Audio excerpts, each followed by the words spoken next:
ডাকসু নির্বাচনে level playing field নিশ্চিতে সর্বাত্মক প্রচেষ্টা চালাচ্ছে বিশ্ববিদ্যালয় প্রশাসন। সকালে একথা জানিয়েছেন প্রধান রিটার্নিং কর্মকর্তা অধ্যাপক ডক্টর জসিমউদ্দিন। তিনি বলেন, কাউকে সুবিধা দিতে নয়, সব প্রার্থীদের কথা চিন্তা করে মনোনয়নপত্র উত্তোলন ও জমা দেওয়ার সময় একদিন বাড়ানো হয়েছে। উত্তোলনের শেষ দিনে অনেকেই মনোনয়ন ফর্ম নিচ্ছেন, অনেকে জমাও দিচ্ছেন।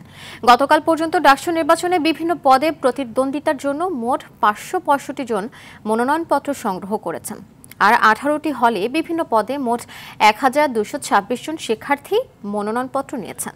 চূড়ান্ত তালিকায় মোট ভোটার 39,775 জন। এর মধ্যে ছাত্র ভোটার 20,871 জন ও ছাত্রী ভোটার 18,902 জন।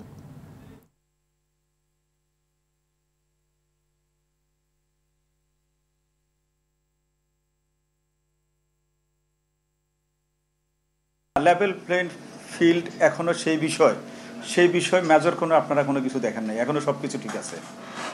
আপনি সত্য মিথ্যা কথাটা নেন না, এখনো সবকিছু ঠিক আছে। দর্শক, এই মুহূর্তে ঢাকা বিশ্ববিদ্যালয়ে রয়েছেন সহকর্মী খান আলামিন, সরাসরি যুক্ত হচ্ছি সেখানে। আলামিন, আজ তো মনোনয়ন ফর্ম সংগ্রহের শেষ দিন, তো সেখানকার সর্বশেষ পরিস্থিতি কেমন দেখছেন, কি দেখছেন সে সম্পর্কে বিস্তারিত জানাবেন।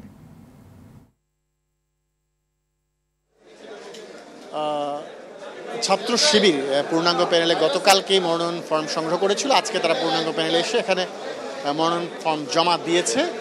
জমা দেওয়ার পরে ছাত্র শিবিরের যেই ভিপি প্রার্থী এবং জিএস প্রার্থী সাদিক ক্যাম ও এস এম ফরহাদ তারা কথা বলেছেন আমাদের সঙ্গে।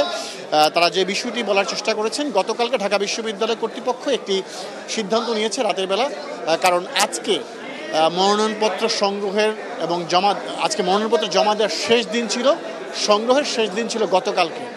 কিন্তু গতকাল রাতে ঢাকা বিশ্ববিদ্যালয় কর্তৃপক্ষ একটি সিদ্ধান্ত জানিয়ে দিয়ে যে না, আজকে পর্যন্ত মনোনয়নপত্র সংগ্রহ করা যাবে, আগামীকাল মনোনয়নপত্র জমা দেওয়ার শেষ দিন।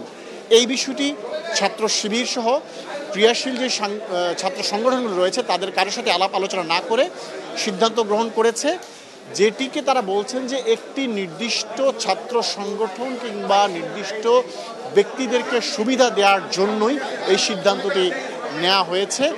পক্ষপাতমূলক আচরণ করেছে এই নির্বাচন পরিচালনার সাথে যারা জড়িত রয়েছেন তারা এই অভিযোগটি করেছেন। আর এই অভিযোগটির বিষয়ে কিন্তু আমরা আগেই কথা বলেছিলাম, যিনি নির্বাচন প্রধান রিটার্নিং কর্মকর্তা রয়েছেন অধ্যাপক ডাক্তার জসিমউদ্দিন, তার সাথে তিনি বলেছেন যে এই অভিযোগ আসলেই ভিত্তিহীন। মূলত যারা প্রার্থী হতে ইচ্ছুক প্রত্যেক শিক্ষার্থী যেন সেই সুযোগটি পান, কেউ যেন সেই সুযোগ থেকে বঞ্চিত না হন, সেজন্যই তারা একদিন বাড়ানোর সিদ্ধান্ত নিয়েছেন। এবং সেই সিদ্ধান্তের কারণে অনেক শিক্ষার্থী রয়েছেন যারা প্রার্থী হতে ইচ্ছুক, তারা মনোনয়নপত্র সংগ্রহ করতে পেরেছেন এবং জমা দিতে পারবেন। আরেকটি গুরুত্বপূর্ণ বিষয় হচ্ছে, ছাত্রদল এখন পর্যন্ত তাদের প্যানেল ঘোষণা করেনি আনুষ্ঠানিকভাবে, এবং তারা কিন্তু তাদের যেই নেতৃবৃন্দরা রয়েছেন তারা গতকালকে মনোনয়নপত্র সংগ্রহ করেছেন। যেহেতু আগামীকাল মনোনয়নপত্র জমা দেওয়ার শেষ দিন, হয়তো তারা আগামীকালকে জমা দেবেন।